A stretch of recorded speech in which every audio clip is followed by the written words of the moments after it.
बिहार विधानसभा चुनाव एक तरफ जहां तमाम पॉलिटिकल पार्टियों की चर्चा होती है, जैसे बीजेपी, जदयू, आरजेडी, तो वहीं कांग्रेस ने इस बार एक अलग छाप छोड़ी है। कांग्रेस पॉजिटिव वे में एंट्री लेती है। उसके बाद तमाम गलियारियों से कांग्रेस की जो चर्चाएं हैं वो शुरू होने लगती है। बात हम कांग्रेस की इसलिए कर रहे हैं क्योंकि कांग्रेस अपने अस्तित्व की तलाश 2020 के विधानसभा चुनाव में कर रही थी।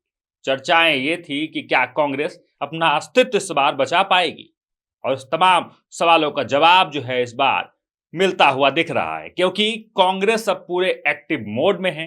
कांग्रेस तमाम विधानसभा सीटों पे पुरजोर तैयारियां कर रही है, और साथ ही कांग्रेस दूसरे विधानसभा जो चरण में चुनाव होने वाले हैं उसको लेकर तैयारी में एक्टिव मोड में दिख रही है। लगातार राहुल गांधी दौरा कर रहे हैं, लगातार प्रियंका गांधी आ रहे हैं, लगातार मल्लिकार्जुन खड़गे भी यहाँ पे सभाओं को संबोधित कर रहे हैं, और इस तमाम बातों से ये निकलकर सामने आती है कि इस बार जो कांग्रेस है पूरे चर्चा का विषय बना हुआ है। चर्चाएं लगातार होती है बीजेपी की, जदयू की, आरजेडी की, कि बिहार में ये मूलतः तीन बड़ी पार्टियां हैं, लेकिन इस बार कांग्रेस ने जो वो कर दिखाया है, इससे पहले कांग्रेस वो कारनामा बिहार में अरसों पहले दिखाया करती थी। तो कांग्रेस जो है इस बार पूरे चर्चा का जो है केंद्र बना हुआ है। चलिए बात करते हैं राहुल गांधी की। देखिए, वोट अधिकार यात्रा का इंपैक्ट जो है इस बार के बिहार विधानसभा चुनाव में देखने को मिला है।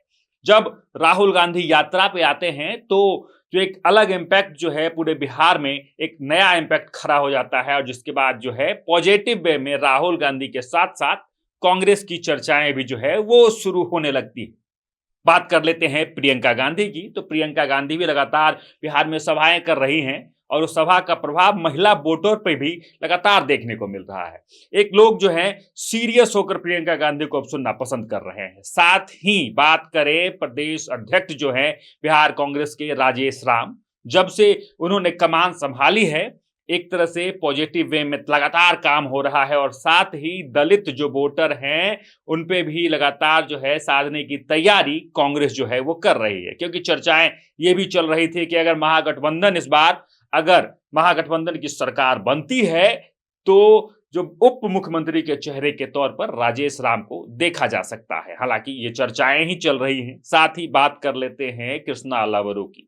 कृष्णा अलावरू आते हैं और कमान संभालते हैं, और कमान संभालते ही सब कुछ जो है सीधे सीधे क्लियर हो जाता है। यानी जो कृष्णा अलावरू कमाल संभालते हैं तो पॉजिटिव वे में कांग्रेस को ले जाते हैं, और साथ ही शकील अहमद खान, कई और बड़े चेहरे जो हैं मुस्लिम वोटर को एकत्रित करने में जुटे हुए हैं। यानी कांग्रेस जो है इस बार पूरे तरीके से एक्टिव है और पूरे तरीके से चुनाव में अपनी तैयारियों में जुटी हुई है। एक तरह से साइड रोल निभाते निभाते कांग्रेस अभी सेंटर ऑफ अट्रैक्शन जो है वो बन चुकी है। यानी कांग्रेस का इंपैक्ट जो है पहले के चुनाव से इस बार बेहतर होता हुआ दिख रहा है। हालांकि ये चुनाव जो है 11 तारीख को दूसरे चरण का चुनाव होना है, उस टाइम तक क्या कांग्रेस इस प्रभाव को बरकरार रख पाएगी, ये एक सबसे बड़ा सवाल है। लेकिन तमाम पहलुओं को अगर आप देखें तो कांग्रेस का जो है इस बार प्रभाव बिहार विधानसभा चुनाव में देखने को मिल रहा है। बाकी इन तमाम खबरों को लेकर आपका क्या कुछ कहना है कमेंट बॉक्स में जरूर लिखें, और देखते रहें